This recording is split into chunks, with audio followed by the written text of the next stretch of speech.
My name is Emily Carter, and if you had met me during my sophomore year at Westbridge University, you probably would have described me as focused, organized, maybe even a little guarded. I was majoring in psychology, balancing classes, a part-time job at the campus bookstore, and the quiet pressure I put on myself to always be on track. My life was structured, predictable, safe. And then there was Daniel Harper. I met him on a rainy Tuesday afternoon in the university library. I remember because I had claimed my usual corner table near the tall windows, the one with the outlet that actually worked. My headphones were in, my highlighters lined up in perfect order. I had planned to spend the entire afternoon reviewing cognitive theory. He sat across from me without asking. Not in a rude way. More like he genuinely believed empty chairs were invitations. He offered a quick, apologetic smile and mouthed, "Is this seat taken?" I shook my head. He looked relieved, like I had just saved him from wandering the library forever.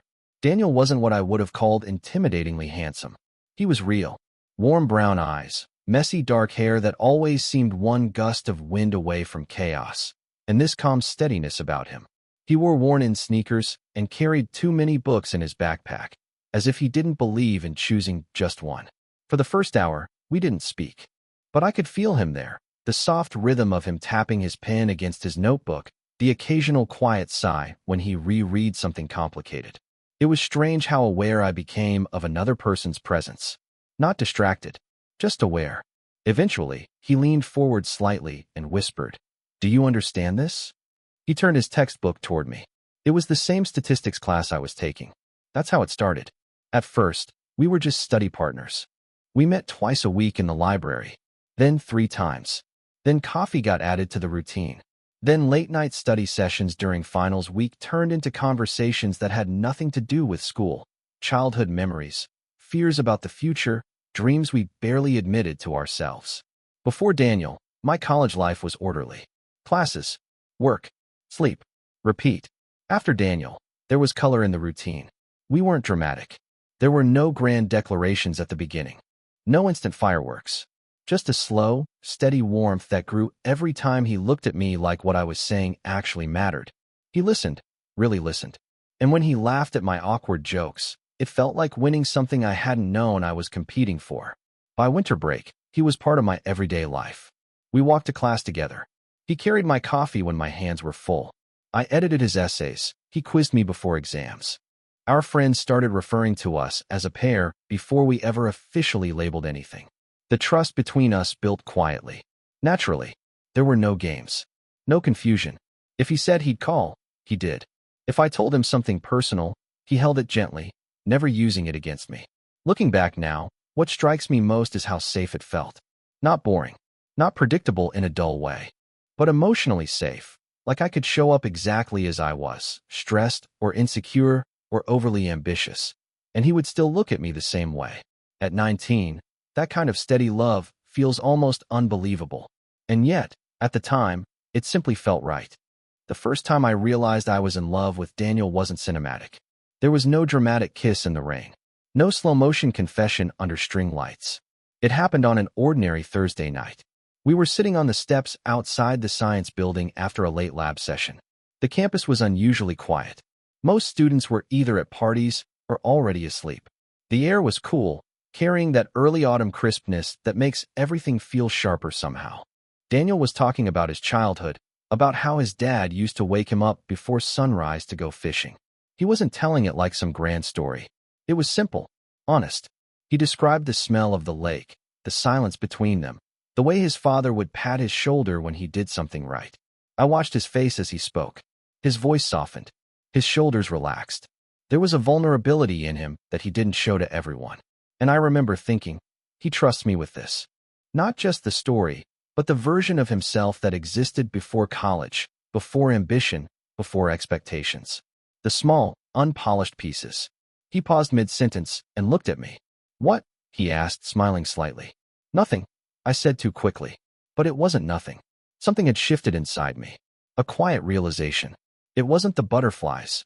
Those had been there for weeks. It wasn't excitement. It wasn't infatuation. It was certainty. I wanted to know him for a long time.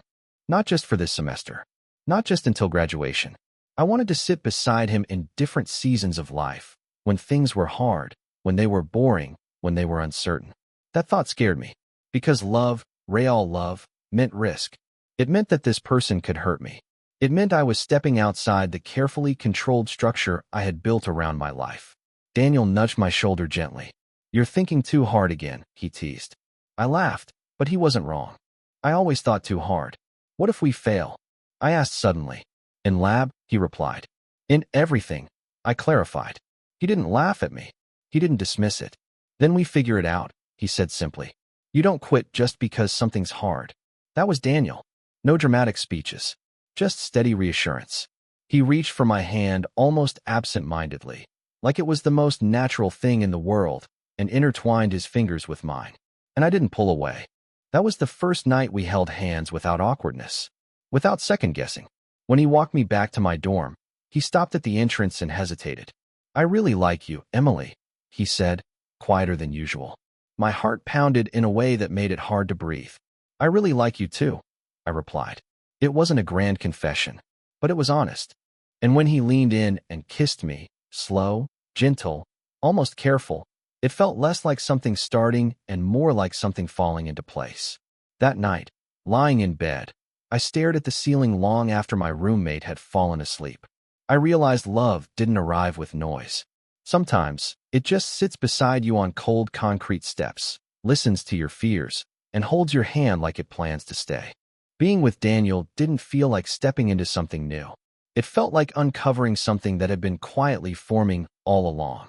After that night outside the science building, nothing about our routine changed dramatically, and yet everything felt different. We still met in the library, still walked to class together, still argued about whether pineapple belonged on pizza. But now there was an awareness between us, a softness. He would brush his thumb across my knuckles when we sat side by side. I would catch him looking at me during lectures, not distracted, just present, like he was memorizing something. We didn't rush things. I appreciated that about him. There was no pressure, no urgency to define every step. We let the relationship breathe. Still, love, even gentle love, asked you to be brave. I began noticing the small ways we were different. Daniel was spontaneous. If he finished an exam early and felt relieved, he'd suggest driving 20 minutes off campus just to watch the sunset from a random hill he liked. I, on the other hand, liked schedules. I liked knowing what my evening looked like. Unplanned detours made me nervous. He noticed. One Friday, after he casually suggested skipping our usual study session for a late-night diner run, I hesitated. "You don't have to," he said quickly. "I know you like sticking to your plan." "It's not that," I replied. I don't like falling behind." He studied me for a moment. "You won't," he said gently. "You're the most disciplined person I know." It wasn't flattery. It was observation. That was when I understood something important. Loving someone means learning the rhythm of their fears, not just their laughter. Daniel learned that I overthink when I care deeply, that silence from someone I love can spiral into doubt in my mind. So he became consistent, not clingy, not overwhelming, just consistent. A good morning text, a quick call after a long day, small reassurances that grounded me, and I learned that he carried quiet pressure of his own. Daniel was studying engineering. His family wasn't wealthy. He was on scholarship. Every exam felt like a test, not just of knowledge, but of his future. He rarely talked about the stress, but I saw it in the way his jaw tightened before big presentations. One night, I found him sitting alone outside his apartment building, staring at nothing. "I messed up," he admitted when I sat beside him. "Not failed, just not good enough." I could have given him logical encouragement, statistics about grading curves, rational reassurance. Instead, I just leaned my head against his shoulder. "You don't have to be perfect," I said quietly. "You just have to keep going." He exhaled slowly. In that moment, I realized something else about love. It isn't about fixing each other. It's about staying. We weren't dramatic. We didn't slam doors or storm off after disagreements. When we argued, and we did, about time management, about expectations, about silly misunderstandings, we circled back. We talked, sometimes awkwardly, sometimes clumsily, but we always came back. By the end of junior year, Daniel wasn't just my boyfriend. He was the person I instinctively reached for when something good happened. The first name I wanted to see on my phone. The one whose opinion mattered more than I liked to admit. And yet, beneath all the warmth, I carried a quiet fear. College love feels safe inside campus walls. Shared classes, shared friends, shared routines. But what happens when the structure disappears? I didn't voice that fear yet. I just held his hand a little tighter whenever we crossed the street together, as if I could anchor us in place by sheer will. Senior year arrived faster than I was ready for. There's something unsettling about watching the life you've built inside campus boundaries slowly count down to an ending. Last first day, last fall semester, last homecoming. Everything suddenly carried weight.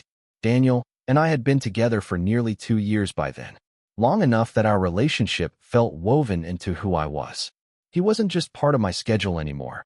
He was part of my decisions. And that was where things became complicated. I had always planned to apply to graduate school. New York, Chicago, maybe Boston. I wanted something competitive, something challenging. I'd worked too hard not to.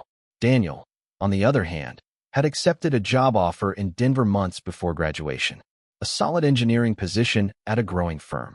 Stable, practical, a real start. When he told me, I was proud of him. Truly. But later that night, lying awake in my dorm room, the pride tangled with something heavier. Distance. We hadn't said the word yet, but it hovered between us. One evening in early spring, we sat on the same concrete steps outside the science building where he had first told me he liked me. The air was warmer now, almost too warm, like the season was pushing forward whether we were ready or not. So, he said quietly, staring straight ahead, have you decided where you're applying? I hesitated. I'm thinking about Columbia, I admitted. And maybe Northwestern. He nodded slowly. That's amazing, Em. But I heard it, the pause behind his words. And Denver? I asked softly. My offer stands, he said. They want me there by August. Silence stretched between us. For the first time in our relationship, love didn't feel simple. I don't want to hold you back, he said after a moment. You're not, I replied immediately. Maybe too quickly. But the truth was more complicated than that. We were standing at the edge of adulthood. Real adulthood. Not exams and dorm rooms, but leases and salaries and cities that didn't overlap on a map. Do you ever think, I asked carefully, that maybe timing matters as much as feelings? He finally turned to look at me. I think, he said slowly, that if something is real, you don't let distance decide for you. That sounded romantic, but I was practical by nature. Long distance is hard, I said. It's not just FaceTime and weekend visits. It's missing things. It's building separate lives. Daniel's jaw tightened slightly, not in anger, but in determination. Then we make sure they're not separate, he said.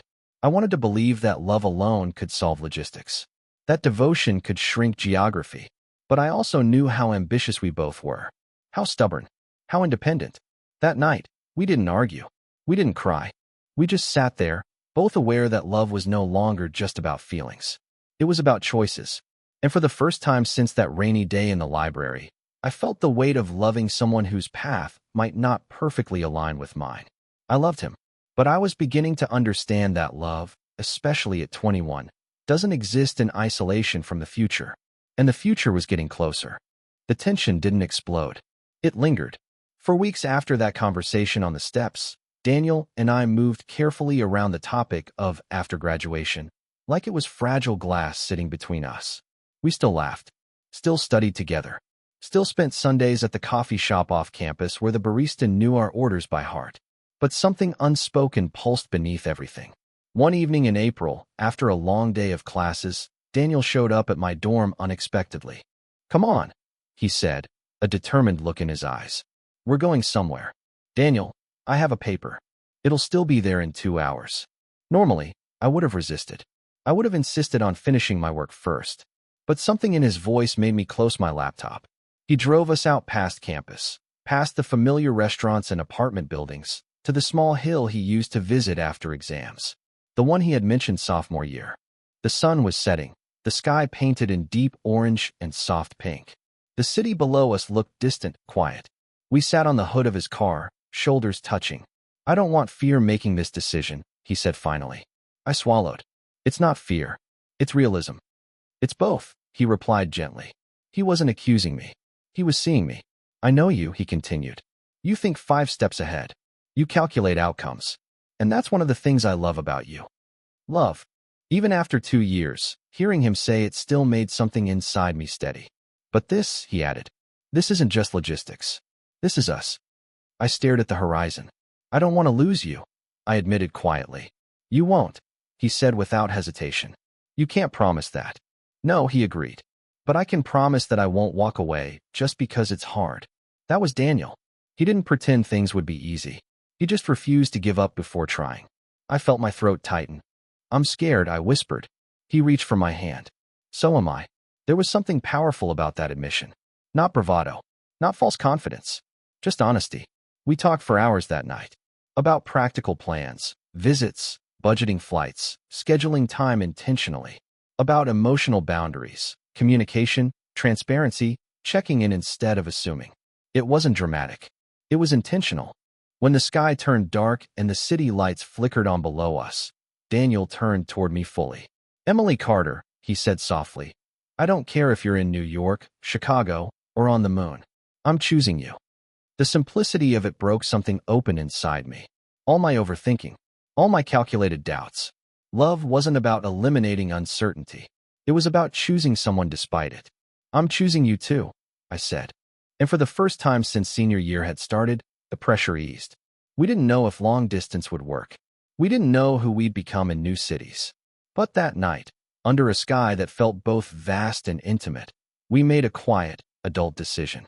We would try, not because it was convenient, but because what we had was worth the effort. Graduation day arrived wrapped in sunlight and nerves. The campus looked almost unreal. Families everywhere, cameras flashing, professors shaking hands like proud architects of futures they had helped design. For years condensed into caps, gowns, and polite applause. Daniel found me in the crowd before the ceremony started. He looked taller somehow, more certain. Or maybe that was just the weight of what came next. Hey, graduate, he said, smiling. I laughed nervously. You too. It felt strange, celebrating and grieving at the same time. When they called my name, I walked across the stage feeling proud, but also aware that something sacred was ending. Not just college. An era. The version of Daniel and me that existed within these buildings. After the ceremony, we took pictures, too many pictures. My parents loved him. His mom hugged me like I was already family. Everything looked stable, solid. But we both knew that in less than 2 weeks, he'd be driving west to Denver. And in 3 months, I'd be moving to New York for graduate school. The goodbye wasn't dramatic. It happened in his apartment parking lot at sunrise the morning he left. His car was packed. The trunk barely closed. I hate this part, I admitted, trying to keep my voice steady. Me too. For a second, we just stood there. Then he pulled me into him. Not loosely, not casually. Tight. Like he was memorizing the shape of me. You call me when you get scared, he said into my hair. You call me when you get overwhelmed, I replied. He smiled against my temple. Deal. There were tears. Of course there were. But there was no doubt. No hesitation. I love you, he said, looking directly into my eyes. I love you too. And then he got into the car. Watching him drive away was harder than I expected. It wasn't just distance. It was the first real test of everything we had promised on that hill. The first week was brutal. The time difference wasn't huge, but our schedules were. He was starting a full-time job, navigating a new city, learning how to be an adult without campus scaffolding. I was finishing summer classes and preparing for my own move. We missed calls. We fell asleep mid-conversation. Once, I cried in my dorm bathroom because I saw a couple studying together and it hit me that we wouldn't have that anymore. But something unexpected happened too. We grew. Our conversations deepened. Without daily physical closeness, words mattered more. We talked about work stress, about professional fears, about the kind of adults we wanted to become.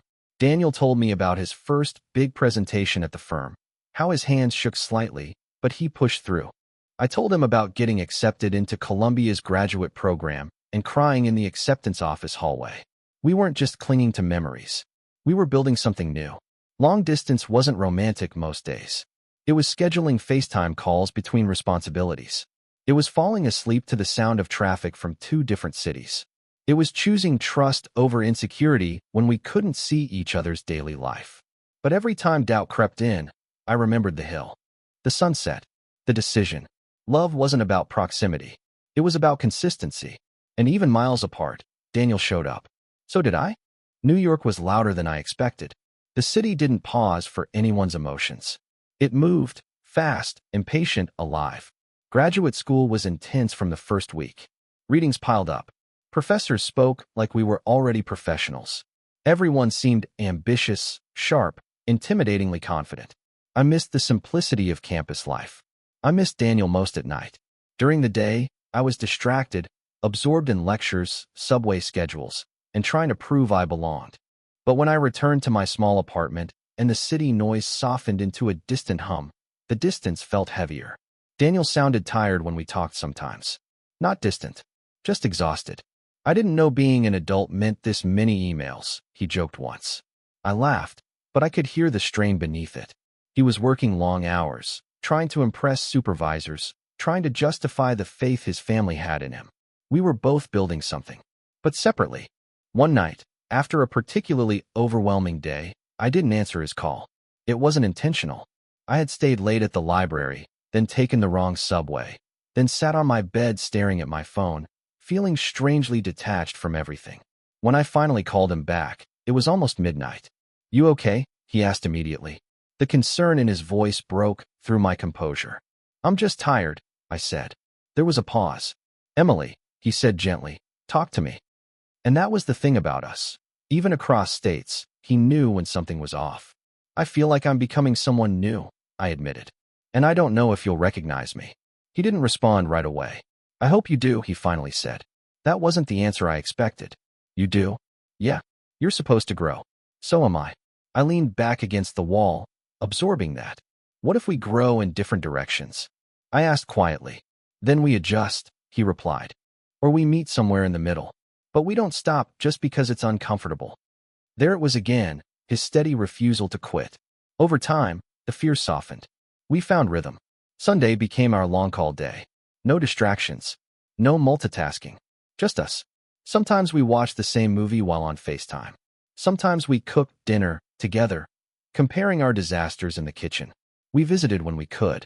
Airports became emotional checkpoints. Intense reunions followed by painful goodbyes. But each visit reminded us why we were trying. One weekend in Denver, I watched him navigate his world, his office building, his favorite coffee spot, the hiking trail he liked after work. He looked grounded, not lost without me, independent. And instead of feeling threatened, I felt proud. Because love isn't about needing someone to survive. It's about wanting them beside you while you thrive. Back in New York, I realized something important. Distance wasn't testing our loyalty. It was testing our security. And slowly, carefully, we were learning to trust not just each other, but the strength of what we had built from the beginning. There was no betrayal, no secrets, just two people growing up, trying to make love fit into adult lives without losing themselves in the process. The first real crack didn't come from jealousy. It came from exhaustion. About 8 months into long distance, the initial adrenaline of "we can do this" had faded. The calls were still there. The visits still happened. But life had become heavier. Graduate school was demanding in ways I hadn't anticipated. It wasn't just academic, it was emotional. Studying psychology meant constantly confronting human pain, trauma, patterns. Some nights I felt like I carried other people's stories home with me. Daniel, meanwhile, had been assigned to a major project at work. Late nights became normal. Deadlines swallowed weekends. We started rescheduling our Sunday calls, then shortening them, then multitasking during them. "Sorry, I'm just finishing this email," he'd say. "Hold on, I need to review something for class," I'd reply. No anger, no accusations, just thinning space. One Thursday night, I called him after a brutal day in class. A presentation hadn't gone well. I felt small, questioning myself. He didn't answer. He texted 20 minutes later, in a meeting. "Call you later?" Later never came. I told myself not to overthink it. He was busy. I was busy. But the next morning, I woke up with a quiet ache in my chest. Not because he had done anything wrong, but because I had needed him, and he hadn't been there. That weekend, when we finally talked, I hesitated before bringing it up. "I felt kind of alone the other night," I admitted carefully. He frowned slightly. I told you I was in a meeting." "I know. I'm not saying you did anything wrong." "Then what are you saying?" His tone wasn't harsh, just confused. "I'm saying it's getting harder." Silence stretched between us. "I'm trying," he said after a moment. I know you are. And that was the problem. We were both trying. But trying didn't erase the strain. That night, after we hung up, I lay in bed staring at the ceiling, just like I had sophomore year when I first realized I loved him. Except this time, the certainty felt less simple. Love was still there. Strong. Real. But adulthood had edges. I started noticing how independent we'd become, how capable of handling our struggles alone. And while that independence was healthy, it also meant we didn't lean on each other the way we once had. Was that growth? Or distance? I didn't know. The next time I visited Denver, I watched him present at work, confident, articulate, respected. I saw the man he was becoming. And he wasn't the same boy who had sat across from me in the library. Neither was I. That realization scared me. Not because change is bad, but because change can slowly shift the foundation of what once felt effortless. One night during that visit, as we lay side by side in his apartment, I whispered into the dark, "Do you think love changes?" He turned toward me. "I think it matures," he said. "Or it fades, but it doesn't stay the same." And us? He brushed a strand of hair from my face. "We're not fading." I wanted to believe him. I still did. But for the first time since that rainy Tuesday in the library, I understood something deeper. Love isn't just about staying loyal. It's about choosing each other again and again, especially when it stops feeling easy. The doubt didn't explode into a fight. It settled quietly between us, like a question neither of us wanted to fully ask. After my trip to Denver, I went back to New York with a heavier awareness. Not fear of losing him, not suspicion, just the understanding that love, at this stage, required more than sentiment. It required intention. The following week, instead of waiting for our usual Sunday call, I texted him on Wednesday. "Can we talk tonight? Like really talk?" He replied almost immediately. "Yeah, of course." When his face appeared on my screen that evening, he looked serious. Not defensive, just present. "What's going on?" he asked. I took a breath. "I don't want us to slowly drift just because we're busy." He nodded slightly, but didn't interrupt. "I know we're both building our futures, and I'm proud of us. But lately, it feels like we only connect when it's convenient." The words felt heavy but honest. "I miss being your priority," I admitted. There it was. Not accusation. Vulnerability. He leaned back in his chair, exhaling slowly. "You are my priority," he said. "Then it doesn't always feel like it." That silence again, but this time it wasn't empty. It was thoughtful. "I think," he began carefully, "I've been so focused on proving myself at work that I assumed we were strong enough to run on autopilot." That word hit me. Autopilot. Love cannot survive on autopilot. "I don't want to just assume we're okay," I said. "I want to know we're choosing each other." He looked at me in that same steady way he had on the Hill senior year. "Okay," he said firmly. "Then let's choose better." Not dramatically. Not desperately. Practically. We set boundaries that night, real ones. No multitasking during our calls. One surprise visit every 2 months, no excuses. If something feels off, we say it immediately instead of swallowing it. It wasn't romantic in the cinematic sense. It was mature. And maturity, I was learning, is what keeps love alive when excitement fades. A week later, I came home from class to find a small package at my door.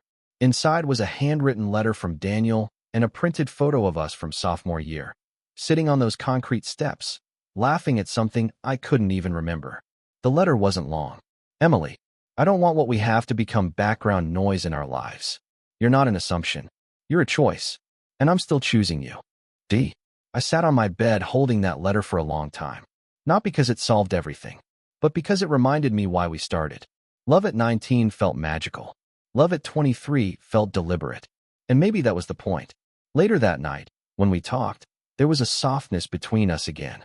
Not because problems disappeared, but because we faced them instead of pretending they didn't exist. Long distance hadn't broken us, but it had forced us to grow up. And as I looked at him through the screen, I realized something steady and clear. Love isn't proven by the absence of struggle. It's proven by the willingness to adjust, together. Time has a strange way of accelerating when you finally feel stable. After that conversation, the one where we promised to be more intentional, something shifted. Not perfectly, not magically, but steadily. Our calls became more present. Our visits felt less rushed. We stopped treating our relationship like something fragile and started treating it like something worth investing in. Graduate school entered its final year for me, which meant internships, research deadlines, and the looming question of where I would actually live after graduation. Meanwhile, Daniel had just been promoted to lead a smaller engineering team at his firm. We were moving forward. But forward didn't mean closer geographically. One evening, during one of our Sunday calls, Daniel looked unusually thoughtful. "I need to ask you something," he said.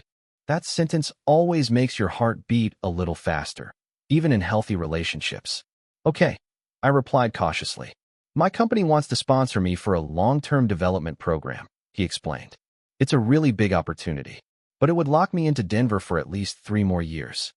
I felt my stomach tighten, though I forced myself to listen. "That's amazing, Daniel," I said honestly. "You deserve that. But it affects us," he added. There it was again, the balance between individual growth and shared future. "I don't want to make decisions that trap you in long distance forever," he continued.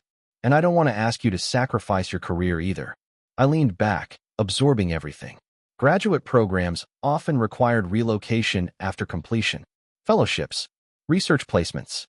There was no guarantee I'd stay in New York or move anywhere near Denver. For a moment, the weight of adulthood pressed down again. But something inside me felt calmer than it had senior year. "Do you want it?" I asked. "Yes," he admitted. "But not if it costs us." I smiled slightly. "That's not how this works." "How does it work then?" he asked. "It works by both of us chasing the lives we've worked for and figuring out how to meet in the middle without resentment." He studied me carefully, like he was measuring whether I truly believed that. "I don't want either of us to wake up at 30 and secretly blame the other," I added softly. That honesty landed between us like something solid and necessary. He nodded slowly. "Then I'm going to accept it," he said. "And I'm going to support you," I replied. And I meant it, because by that point, I understood something younger versions of us didn't. Love isn't about shrinking your dreams to fit each other. It's about building dreams that can eventually stand side by side. Later that night, after we hung up, I sat at my desk staring at acceptance letters and internship offers scattered around me. My life felt wide open, exciting, terrifying, uncertain. But for the first time, I didn't see Daniel as someone who complicated my future. I saw him as someone walking toward his own. And somehow, that made me believe even more that if two people keep moving forward with honesty and respect, their paths have a way of finding intersections again, even if it takes time. Summer came with a mixture of excitement and quiet tension. For me, it meant wrapping up my final semester projects and preparing for the move into graduate-level work. For Daniel, it was a whirlwind of meetings, deadlines, and long evenings at the Denver firm. Despite the miles, we both carved out time to keep our connection alive, though it wasn't always easy. One Friday, I booked a flight to Denver. It was our first visit in nearly 4 months, and the anticipation made my chest tighten in both excitement and nerves. Would he still be the same Daniel? Would I be the same Emily he first fell in love with? I arrived late in the afternoon. He was waiting outside the airport, holding a coffee in one hand and a backpack slung over his shoulder. When our eyes met, the exhaustion of months melted away. He ran toward me, smiling, and I felt my lungs fill with relief and familiarity. We spent the weekend wandering the city, showing each other our favorite hidden spots: his local coffee shop, the little park where he jogged in the mornings, the bookstore tucked in a side street that reminded him of our library back at Westbridge. It wasn't the spontaneous, carefree days of sophomore year. We were both busier, more aware of responsibilities, and perhaps slightly more guarded. But underneath all that, there was a rhythm that felt unchanged. One evening, after a long walk, we sat on a low brick wall overlooking the city lights. He pulled my hand into his lap and squeezed it gently. "I missed this," he said quietly. "I missed you," I admitted. "More than I realized." He leaned back, gazing at the skyline. "Distance isn't easy, I won't lie, but I feel like we've learned how to make it work." I nodded, tracing patterns on his hand with my thumb. "Yeah, we've learned how to fight for each other without suffocating each other. I think that's rare." He looked at me then, and there was something unspoken in his eyes, a promise, a recognition of the challenges we had faced and the commitment we had built. I realized then that love wasn't just about the butterflies or the easy moments. It was about rediscovering each other after months of absence, understanding how you've both grown, and choosing to embrace that growth together. That night, we didn't talk about careers or the logistics of our futures. We just existed side by side, sharing quiet laughter and small confessions. And for the first time in months, the distance didn't feel like a burden. It felt like proof of how strong we had become. We weren't naive anymore. We weren't just young students falling for each other in a library. We were two people navigating adulthood, aware that love required effort, patience, and intentionality. And yet, sitting there in the fading city light, it felt effortless to choose each other again. After that Denver visit, we returned to our separate cities with renewed energy. But we also realized that keeping the connection alive meant more than occasional visits and long Sunday calls. We needed routines, intentional, realistic ones, to make this long-distance relationship sustainable. We started small. Every morning, we'd exchange a quick text, something simple: "Good morning. Hope your coffee is strong today." Or, "Good luck on that lecture. You've got this." It wasn't dramatic, but it became a ritual, a shared thread that connected two very busy lives. Evenings became a mix of FaceTime dinners or watching the same show together while messaging over plot twists. If one of us couldn't make it, we'd always reschedule immediately, treating the time as sacred rather than optional. But beyond logistics, we began sharing more deeply than we had before. I told him about my insecurities regarding graduate school, the fear that I wasn't truly ready for the challenges ahead. He spoke about the pressure at work, managing new projects, mentoring junior engineers, and navigating office politics. It was a shift from the early days of our relationship. Before, we laughed together, studied together, and supported each other casually. Now, support required intention. It required listening, reflecting, and giving space when necessary. One Thursday night, after a particularly grueling week for both of us, we stayed on a video call until late. Neither of us was saying much, just being present. "I missed this," Daniel said finally, his voice soft. "Being together?" I asked. "Just feeling like we're in the same room, even if we're not." I nodded, understanding completely. That quiet presence had become more important than any grand gesture. It reminded me that love could exist in the everyday, in check-ins, shared frustrations, and small celebrations. By the time fall rolled around, we had settled into a rhythm that felt natural. The distance didn't feel as heavy anymore because we had created little anchors, habits, rituals, and honest conversations. And through it all, I realized that love wasn't just about the big, sweeping moments. It was about choosing to show up every day, even when life was messy, exhausting, or stressful. That was the difference between fleeting affection and a bond that could endure distance, change, and the uncertainties of growing up. For the first time since leaving Westbridge, I felt confident in the strength of what Daniel and I had built, not because it was easy, but because we had both chosen to invest in it intentionally.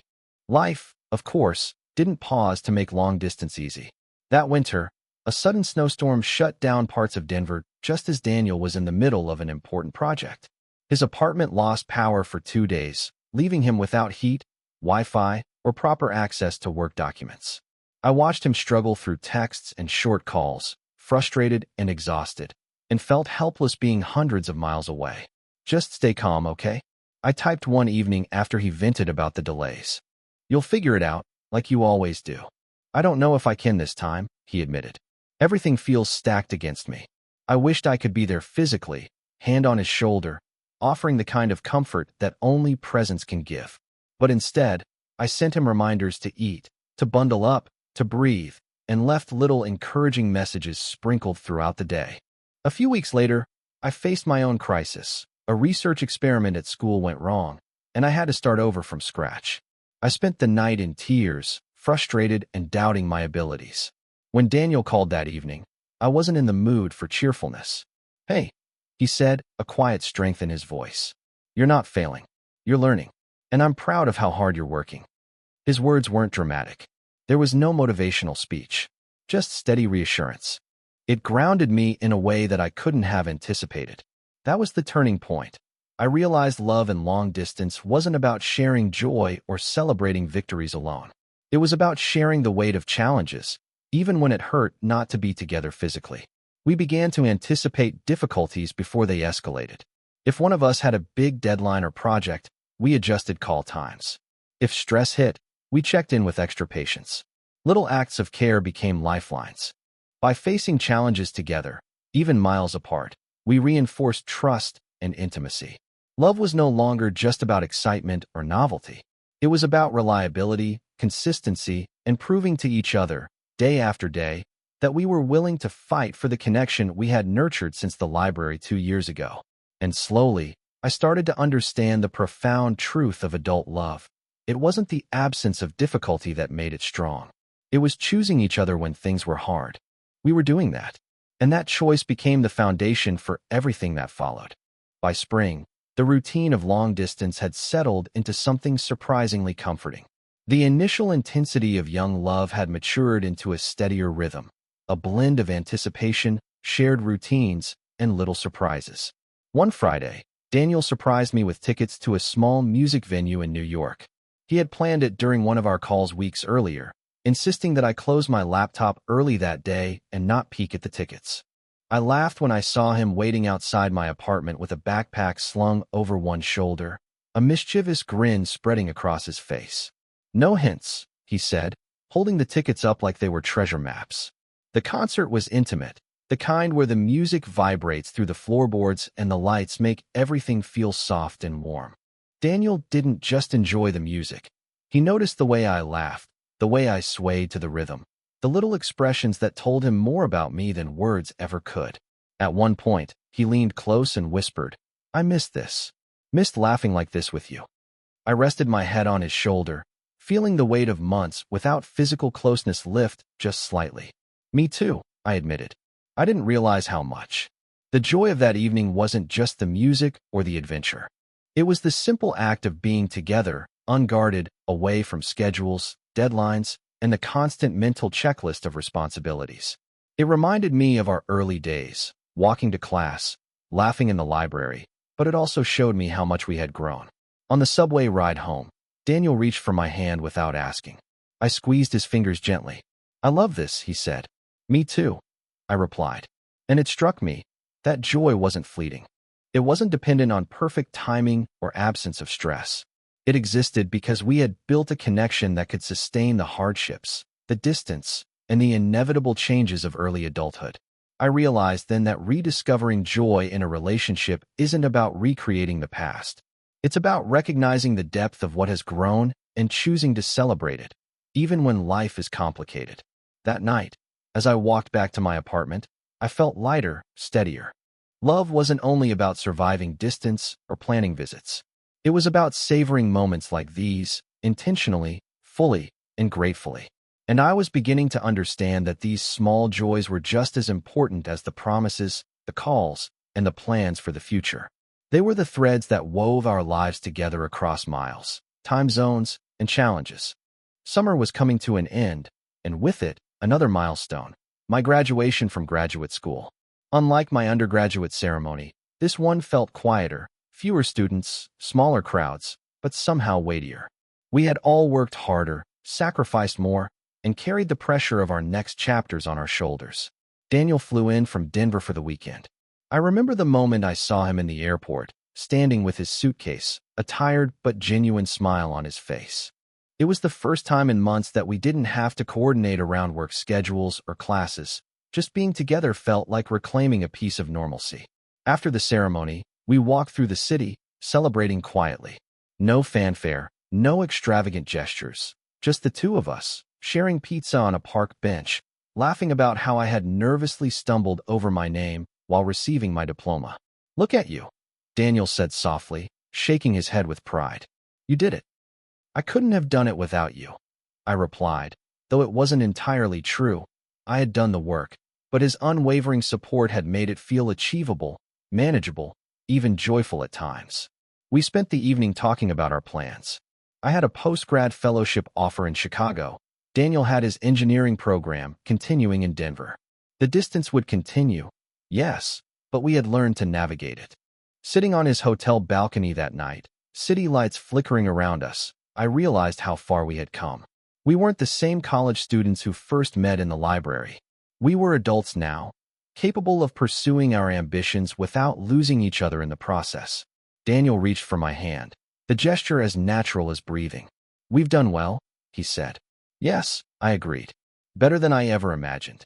For the first time in a long while, I felt an overwhelming sense of calm. The challenges of long distance, the worries about the future, the adjustments we had to make, they had all brought us closer rather than pulling us apart. That night, lying in bed beside him, I felt a quiet certainty.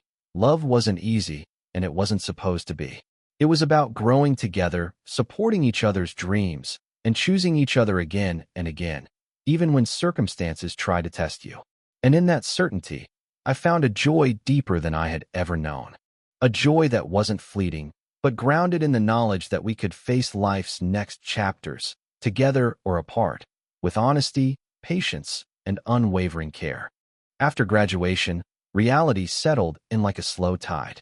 My fellowship took me to Chicago, while Daniel's engineering program kept him in Denver. The novelty of college long distance had worn off, replaced by a more complex rhythm, real responsibilities, professional pressures, and the constant balancing act of maintaining intimacy across hundreds of miles. We adapted. Phone calls moved to late nights, text messages became more frequent, and FaceTime dinners became our standard ritual. But now, every interaction carried more weight. A missed call wasn't just a minor inconvenience. It could leave one of us spiraling with worry or doubt.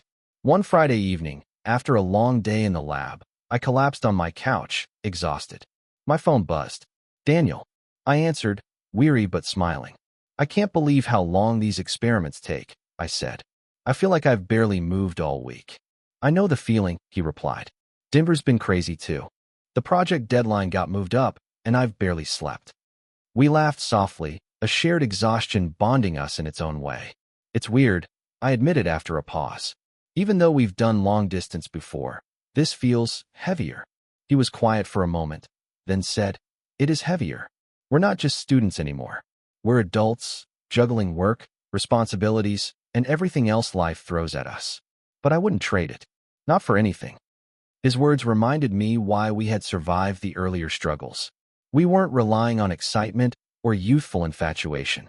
We were choosing each other intentionally, despite the challenges. Over the next few months, we fine-tuned our routines. We scheduled monthly visits, shared little surprises in the mail, and dedicated at least one night a week to uninterrupted calls. We learned to communicate proactively, not just when things went wrong, but to prevent misunderstandings before they started. And slowly, the weight of distance became less about what we were missing and more about appreciating the moments we did share.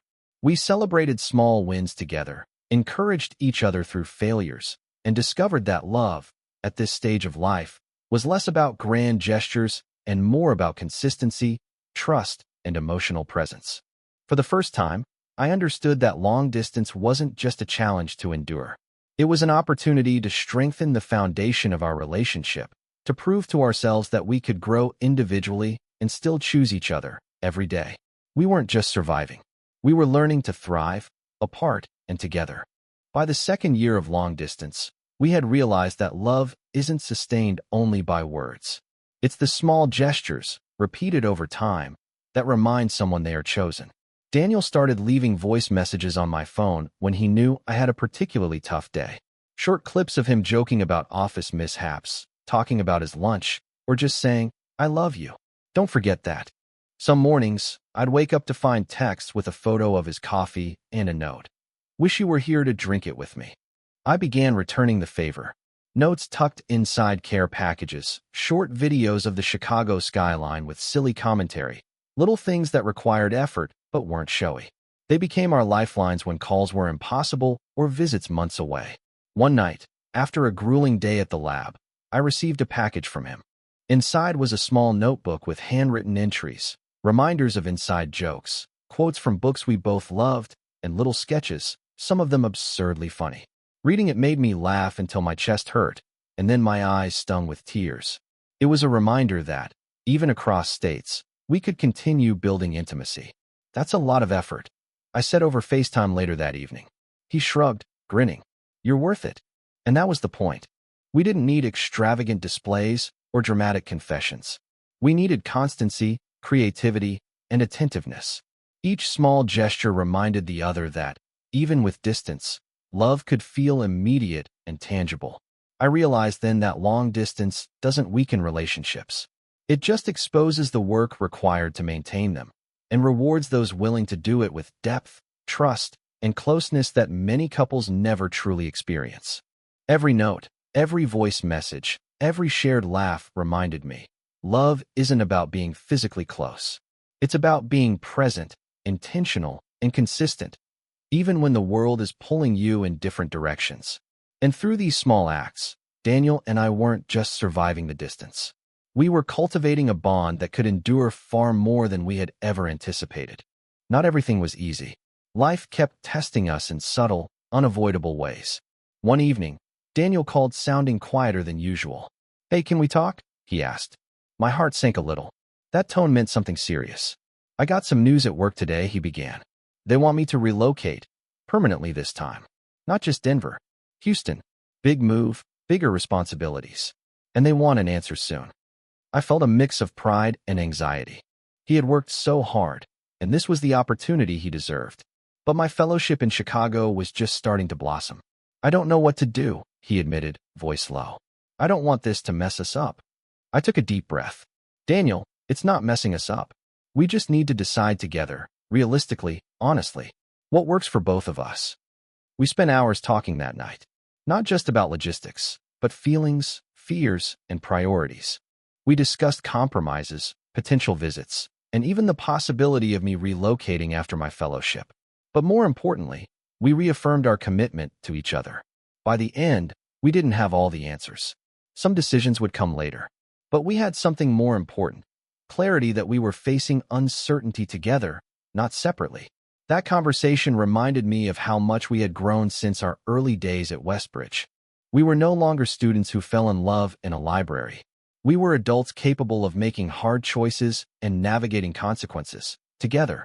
In the following weeks, we adjusted our schedules, planned a tentative timeline for visits, and even started exploring what a joint future could look like: Houston or Chicago, long-term careers, potential apartments, and even the dream of living in the same city again. I realized then that love isn't about avoiding difficult choices. It's about making them together, supporting each other, and trusting that no matter the outcome, the foundation you've built is strong enough to survive challenges. Even when the path forward was uncertain, we had each other. And that certainty, more than proximity, more than grand gestures, was the anchor of our relationship. By the time summer rolled around, Daniel and I had learned to adjust to the rhythm of adulthood while keeping our relationship alive. Visits became more intentional, longer weekends, planned around work deadlines and research schedules. Every reunion carried a depth that our early college days could never have matched. One particular weekend, Daniel picked me up from the airport, and instead of rushing to dinner or sightseeing, we drove to a quiet park just outside the city. The sun was beginning to set, and we sat on a bench overlooking the water. The world hushed around us. "I missed this," I admitted. "Just being with you without schedules or deadlines breathing down our necks." He nodded, squeezing my hand gently. "Me too. It feels like every time we see each other now, we rediscover something we didn't notice before." We spent the evening talking about our dreams, not the professional ones, but personal, silly, small dreams. A trip to Italy, learning how to cook authentic pasta, starting a tiny garden on the apartment balcony someday. It wasn't dramatic, but it was ours. That night, when we finally returned to his apartment, the intimacy felt different from before. It wasn't just about physical closeness or butterflies. It was comfort, safety, and a deep knowing of each other's presence. We talked quietly until late, sharing fears, memories, and laughter. I realized then that intimacy in adult love isn't only about romance or passion. It's about vulnerability, trust, and the ability to exist fully with someone else, even after months apart. The weekend ended too quickly, as all good things do. But as I sat in the airport waiting for my flight back to Chicago, I carried a renewed sense of closeness with me. Love, I understood, wasn't just surviving distance or maintaining routines. It was about cherishing the moments when you could truly see each other, inside and out, and letting that connection deepen over time. And Daniel and I were doing that, rediscovering intimacy in ways that felt grounded, real, and enduring. By now, the rhythm of long distance had become a steady part of our lives, but it came with a lesson I hadn't fully grasped in our early years: patience. We both had demanding schedules. I had late-night research sessions and papers that seemed endless, and Daniel had work projects that often extended into weekends. There were days when one of us would be exhausted, distracted, or simply unavailable. Early in the relationship, I might have panicked, feeling abandoned, anxious, or frustrated. But now, after nearly 3 years together, I had learned to pause before reacting. One Tuesday evening, Daniel missed our scheduled call. No texts, no explanations. I felt a familiar pang of worry rise, but instead of sending a dozen frantic messages, I waited. When he finally called 2 hours later, exhausted but apologetic, he explained the unexpected demands of his project. "I'm sorry I worried you," he said quietly. "I overreacted, I admitted. I'm used to us keeping our promises, our routines." "I know," he said softly, "and I appreciate that. But sometimes life just doesn't follow the schedule." We laughed together at my overthinking, and I realized how much patience had become part of our love. Not passive patience, but active patience. Understanding that life would throw obstacles, and choosing to respond with empathy rather than frustration. Patience also meant allowing each other space to grow individually. Daniel thrived under pressure, and I needed time to reflect and process my work and experiences. Respecting that gave our relationship room to breathe. By learning patience, we found a new level of security. Distance didn't feel threatening. Busy schedules didn't feel like a wedge. Instead, every challenge became an opportunity to trust one another and reaffirm our commitment. I understood then that love isn't just passion or shared joy. It's the calm, steady endurance through life's unpredictability. And patience, I realized, was one of the most powerful ways to show it. That fall, Daniel and I hit another milestone, our 5-year anniversary.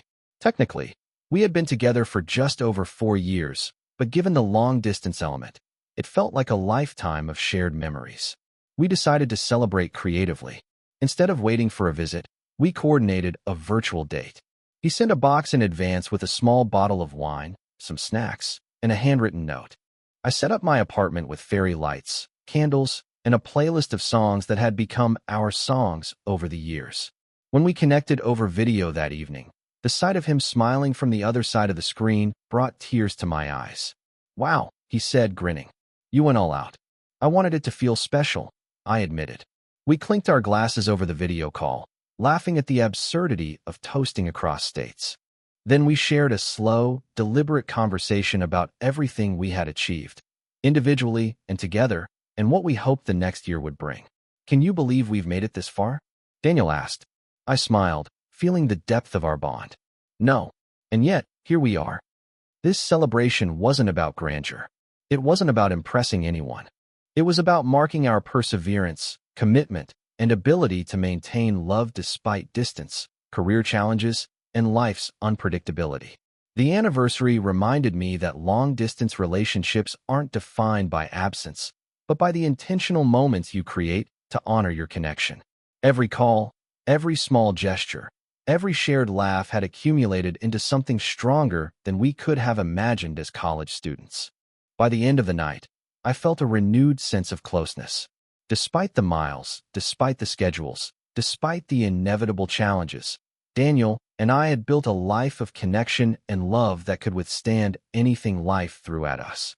And that realization, quiet, steady, and grounding, felt like the best gift either of us could have given. After our anniversary, life began to shift again. I had accepted a full-time research position in Chicago, and Daniel's engineering firm offered him a leadership role in a new branch in Denver. Both of us were entering the next stage of our careers, and with it came new responsibilities, stressors, and time constraints. One evening, during a late-night call, Daniel confessed, "I've been thinking about the future and us. I don't want our careers to pull us apart permanently." "I feel the same," I admitted. "I love what I do, but I also don't want to live our lives apart for too long." We spent hours discussing possibilities, potential relocations, commuting, and long-term plans. We knew compromise would be necessary. We knew sacrifices would be inevitable. But more importantly, we knew we wanted to face those decisions together, not alone. A few weeks later, we started researching neighborhoods, looking at apartments, and even talking about the possibility of eventually living in the same city. It wasn't immediate. It wasn't easy, but it was intentional. Every step we took was a step toward integrating our individual lives into a shared future. Through this process, I realized something crucial. Love isn't just about emotional connection. It's about actively building a life together, even when logistics, career opportunities, and personal growth challenge the comfort of the relationship. Daniel and I were learning how to navigate this delicate balance. We celebrated small victories, finding a potential neighborhood we both loved, agreeing on communication boundaries during busy work weeks, and supporting each other when either of us felt overwhelmed. By facing career changes and future uncertainties as a team, we reinforced the foundation of our relationship. It became clear that long distance wasn't just a temporary obstacle we had endured. It had prepared us for the real challenges of adult life, together. And in that preparation, I found a renewed confidence in us. Whatever came next, we were ready to face it, side by side, heart and mind aligned.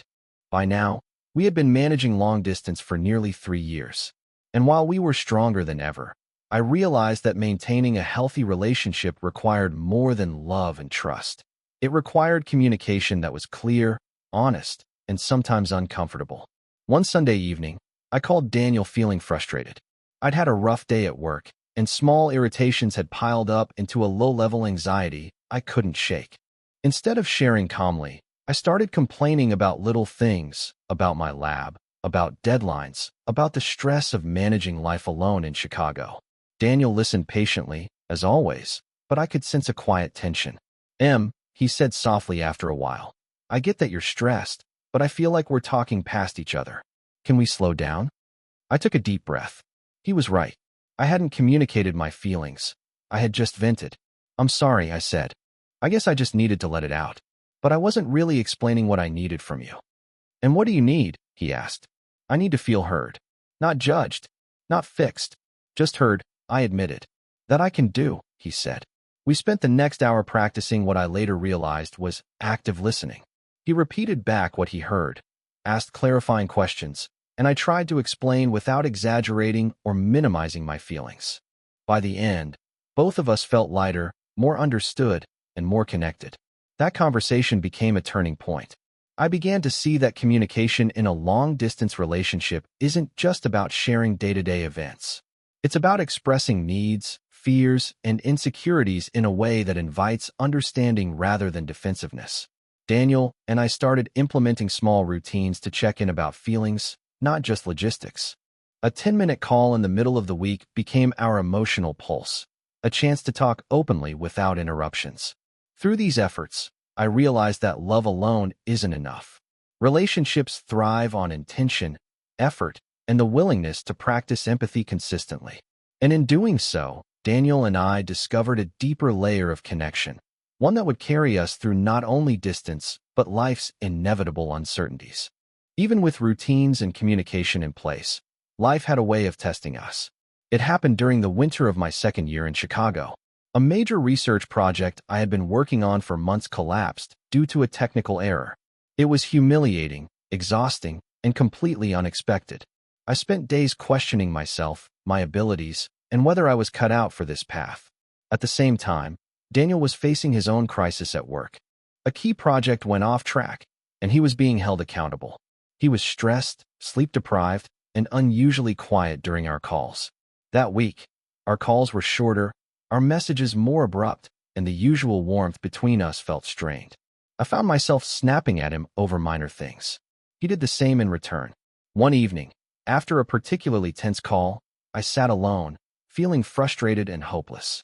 I loved Daniel, but the distance and pressure of our respective responsibilities had created a tension I wasn't sure we could handle. The next morning, I texted him carefully, "Can we talk tonight? I don't want us to drift." When we connected that evening, the conversation started cautiously. "I feel like we've been off this week," I said. "I know," he admitted, "and I hate it. I don't want this to come between us." We spent hours unpacking our frustrations, clarifying intentions, and acknowledging how external stressors had been affecting us. It wasn't easy. Tears, sharp words, and long silences punctuated the conversation. But by the end, we felt a renewed sense of clarity and connection. That week became a turning point. We learned that setbacks, whether professional, personal, or emotional, aren't threats to a relationship unless we allow them to be. Handling challenges together, openly and honestly, strengthened our bond in ways that easy moments never could. By facing the first major setback as a team, I realized that long-distance love wasn't just about joy, excitement, or routine. It was about resilience, the ability to weather storms together, even when they felt overwhelming. And Daniel and I discovered that resilience had become our greatest strength. After that rough winter, life began to settle again. The crises had passed, deadlines were met, and we slowly found our rhythm. But this time, I noticed something different. The ordinary moments themselves became a source of joy. We started sharing little parts of our everyday lives in ways we hadn't before. Daniel would send a quick video of the sunset over Denver's skyline or a clip of a stray dog he'd seen on his walk. I would respond with photos of the little cafe near my lab or the pile of books I was currently reading. It wasn't grand or planned. It wasn't romantic in the traditional sense, but it was intimacy, lived in real time, across distance. One evening, after a long day in the lab, I saw a message from Daniel. Guess what I did today?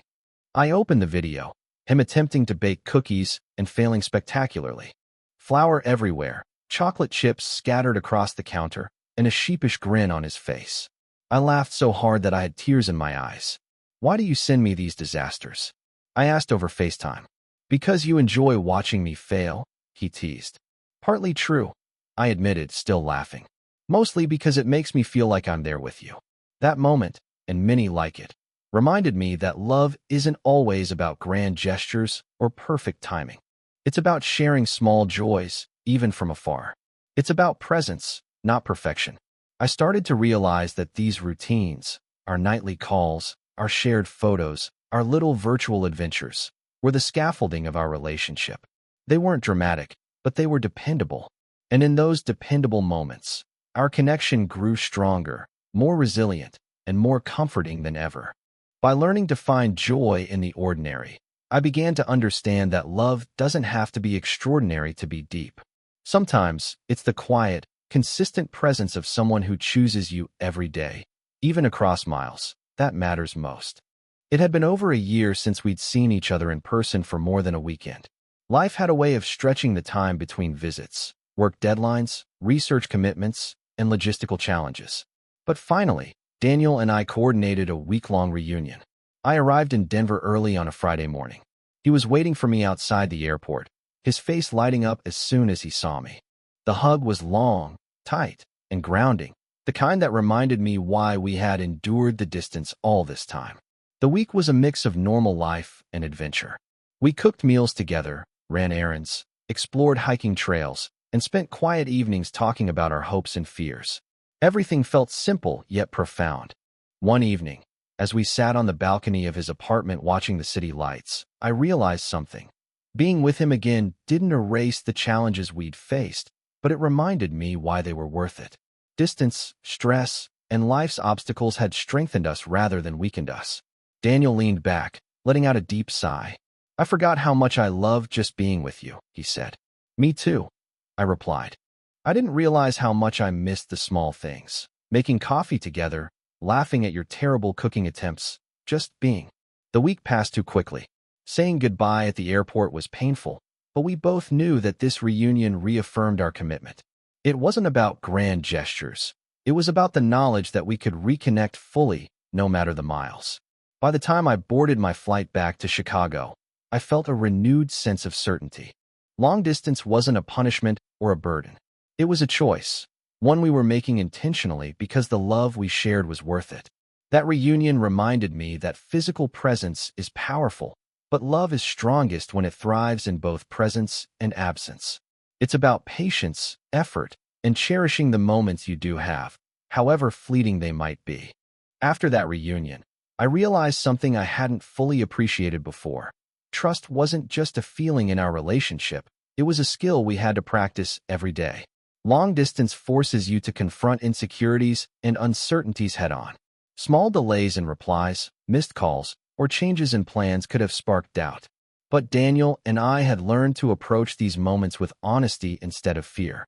One afternoon, I accidentally saw a message Daniel had sent to a coworker that could have been misinterpreted.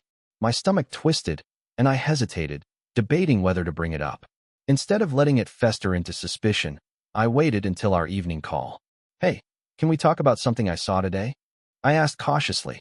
He listened carefully as I explained my concern, and then calmly clarified the context.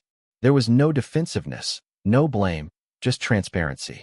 "I understand why it might have looked strange," he said gently. "I appreciate that you asked instead of assuming." That conversation was small, but it reinforced something essential. Trust grows when doubts are addressed openly rather than suppressed. Over the next few months, we made it a habit to check in not only about our days, but also about our feelings, moments of doubt, stress, or fear. It wasn't always comfortable, but it strengthened the foundation of our relationship in a way that distance alone never could. I realized that trust isn't just about believing the other person won't hurt you. It's about creating a safe space where concerns can be voiced, answered, and understood. And in practicing this together, Daniel and I felt more secure, connected, and confident than ever before. By the time summer rolled around, trust had become more than a necessity. It had become one of the quiet joys of our relationship. We could rely on each other, even when miles apart, because we had learned how to be fully present in mind, heart, and action. By the time my fellowship in Chicago was ending, Daniel and I were facing one of the most important decisions of our relationship. Where would we go from here? The years of long distance had taught us patience, communication, trust, and the value of small gestures. But now, we had to plan for a future where proximity wasn't optional. We spent weekends discussing possibilities. Could I move to Denver? Could he explore opportunities in Chicago? What about other cities, other career paths? Every option had trade-offs, but the conversations were filled with collaboration, not tension. One evening, sitting across from him at our favorite little Denver cafe, I realized how far we had come. "Remember when we were just students sneaking looks at each other in the library?" I asked, smiling. Daniel laughed. "I remember. And now here we are, plotting our lives together as adults. Do you think we'll make it?" I asked, honestly a little nervous. He took my hand and squeezed it. "We've already proven we can. Distance, stress, career challenges, we handled all of it. This is just the next step." That night, we agreed to start planning a shared life in Denver once my fellowship ended. It wouldn't be immediate. There would still be transitions, packing, and adjustments. But for the first time in years, our future felt physically possible. I felt a sense of relief and excitement that I hadn't experienced since our early days of young love. The struggles of the past, missed calls, long flights, uncertainty, hadn't weakened us. They had prepared us to step into a new chapter with intention, clarity, and confidence. As I lay in bed that night, I realized that long distance had not been a pause in our relationship. It had been a training ground, teaching us how to love fully, patiently, and resiliently. And now, the horizon felt wide open. No matter what challenges awaited, I knew we would face them together. And that certainty, the knowledge that we could navigate anything, was the most profound gift of all. The months leading up to my move were a whirlwind of preparations, mixed emotions, and careful planning. I was finishing my fellowship, packing up my apartment in Chicago, and saying goodbye to friends and routines I had grown attached to. Meanwhile, Daniel was juggling his demanding work schedule while helping me coordinate the logistics of moving to Denver. It was exhausting at times, and there were moments when the weight of change felt almost overwhelming. But through it all, Daniel and I leaned on each other. We had practiced supporting one another during challenges for years, and now we were doing it in a new, tangible way, preparing to merge our lives in the same city for the first time since college. One evening, after a long day of packing boxes, we sat on the floor of my empty apartment, sipping takeout coffee. The silence between us was comforting rather than awkward. "I can't believe this is actually happening," I said softly. "I know," Daniel replied, smiling. "It feels surreal. But we've been ready for this for a long time." I nodded. "Yeah, all those years of distance, all the challenges, they've led us here. And I think I appreciate this moment even more because of that." We laughed softly, imagining what life would look like once I arrived in Denver. The thought of sharing daily routines, cooking together, commuting together, laughing at small annoyances, felt both thrilling and grounding. That night, lying on my mattress surrounded by empty boxes, I realized that love had brought us here not by luck, but by choice, by deliberate, consistent effort over years of uncertainty, growth, and patience. The transition was not the end of a journey. It was the beginning of a new chapter, one we would write together, side by side, building the life we had dreamed of while navigating the realities of adulthood. For the first time in a long while, the future didn't feel uncertain. It felt full of possibilities, and we would face it together. The day I moved to Denver arrived with a mixture of excitement and nervous anticipation. Boxes stacked in the back of the moving van, my heart racing with every mile closer to Daniel's apartment. After years of long distance, the reality of living in the same city, the same apartment, even, felt almost surreal. Daniel met me at the building, arms open, grinning like he always did. The hug lingered, grounding me in the present and washing away the tension of months of planning and anticipation. The next few days were a blur of unpacking, setting up our shared space, and learning how to blend our routines. Little things mattered, figuring out who made the coffee, where the kitchen utensils belonged, how to navigate quiet mornings and late-night work sessions. But the biggest discovery wasn't logistical, it was emotional. After years of distance, proximity brought a new layer of intimacy. The ease of just being in the same room, of laughing over silly mistakes, of sharing mundane moments, felt richer than any long-distance reunion.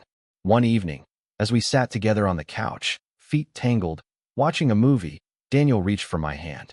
"You know," he said softly, "all those years of distance, they were worth it."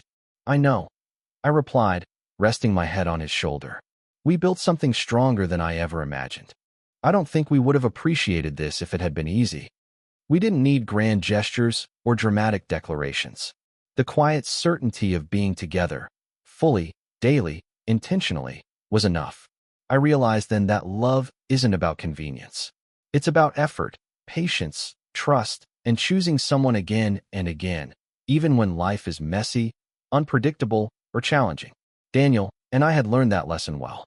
As we watched the city lights flicker outside our window, I felt a profound sense of gratitude. We had grown together, faced life's challenges apart and together, and now we were stepping into a future side by side. And for the first time in years, the path ahead didn't feel daunting. It felt like home.